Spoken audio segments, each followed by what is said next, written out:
Assalamualaikum warahmatullahi wabarakatuh. Bersama Om Son dalam channel Islambul Aquatic.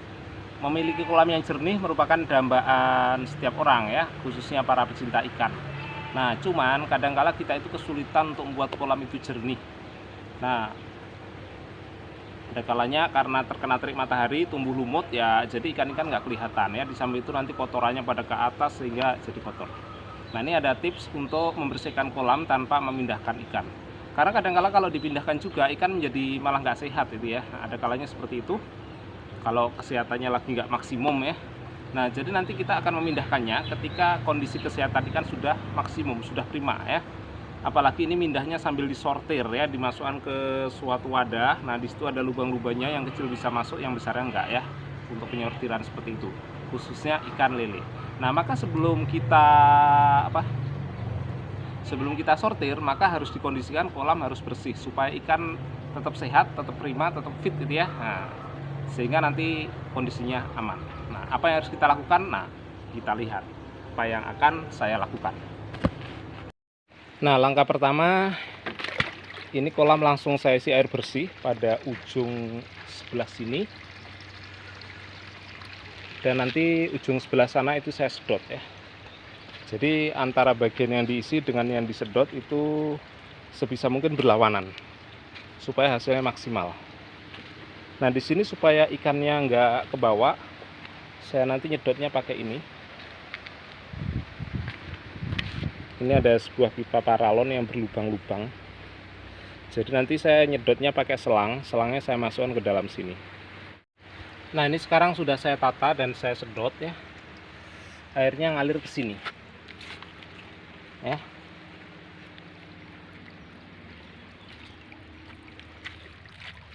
Di sini kecepatan air bisa saya atur. Kalau saya angkat ke atas gini, cenderung airnya nggak begitu kencang ya, pelan saja. Tapi kalau di bawah cenderung cepat ya gitu. Nah, nanti kita sesuaikan. Kalau ikannya kecil-kecil, sebaiknya agak di atas supaya nggak terlalu deras kayak ini ya. Ini terlalu deras. Efeknya apa? Kalau terlalu deras nanti ikan-ikan di dalam itu bisa nancap di lubang-lubang yang ada di pipa tadi. Jadi kita atur ketinggiannya ya, sambil kita cek kondisi ikannya. Tapi karena di sini ikannya agak besar-besar, sudah jauh beda dibandingkan dengan lubangnya, maka tidak ada yang nancap ya. Jadi aman saja kalau kita percepat.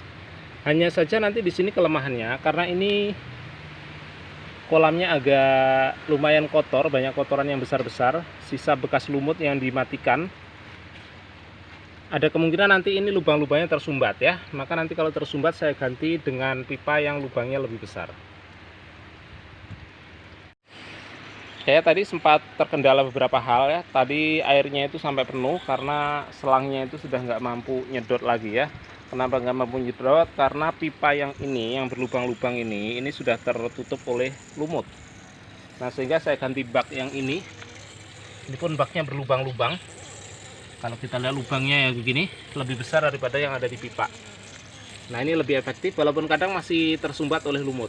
Karena ini memang kotor dan kotornya ini sebelumnya oleh lumut. Lumutnya sudah kami bunuh dengan obat tanpa membunuh ikannya. Nah, setelah itu baru kami sedot ya.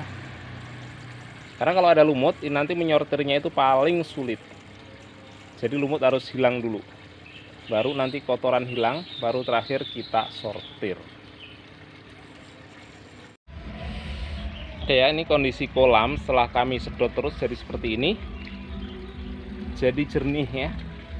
Kemudian kalau sisa-sisa daun sebenarnya tidak kesedot ya, kami ambil secara manual. Ya, jernihnya jernih gini ya, jangan berharap jernih seperti kolam koi. Tapi yang terpenting ikan-ikan jadi kelihatan kalau kita lihat dengan mata telanjang. Walaupun di kamera mungkin nggak begitu kelihatan. Nah, dengan cara kayak gini nanti disortir akan lebih aman. Ketika ikan dimasukkan ke bak sortir tidak bercampur dengan kotoran. Alangkah lebih baik kalau setelah ini kita sifon ya, sehingga nanti kotoran-kotorannya yang berupa lumpur akan hilang. Jadi kotoran lelenya pun akan hilang.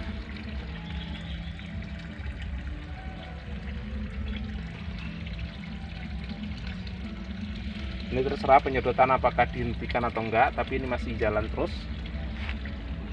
Ini ngalir ke sana ya.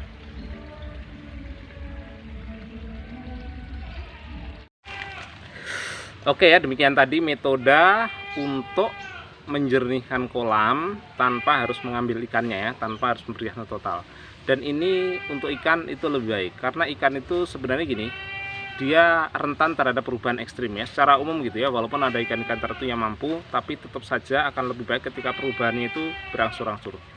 Jadi tidak serta-merta kita bersihkan ya. Jadi ini bisa berlaku untuk ikan apa aja selain ikan lele ya. Pembersihan yang enggak total, maksudnya memang sih sifatnya boros air. Jadi ini hanya bisa dilakukan di tempat-tempat yang air murah. Jadi ini metode ini biasanya cocoknya buat petani ikan, bukan buat di mana ya? Bukan di kota-kota, buat para penghobi, bukan gitu ya. Jadi buat para petani ikan ketika di situ murah nggak masalah ya gitu. Tapi kalau misalkan airnya mahal bisa nggak? Bisa pakai metode filter ya gitu. Dengan filter nanti kotorannya akan terambil di tempat filter. Oke, demikian tadi ulasan saya, mudah-mudahan bermanfaat. Sampai jumpa di video saya berikutnya. Wassalamualaikum warahmatullahi wabarakatuh.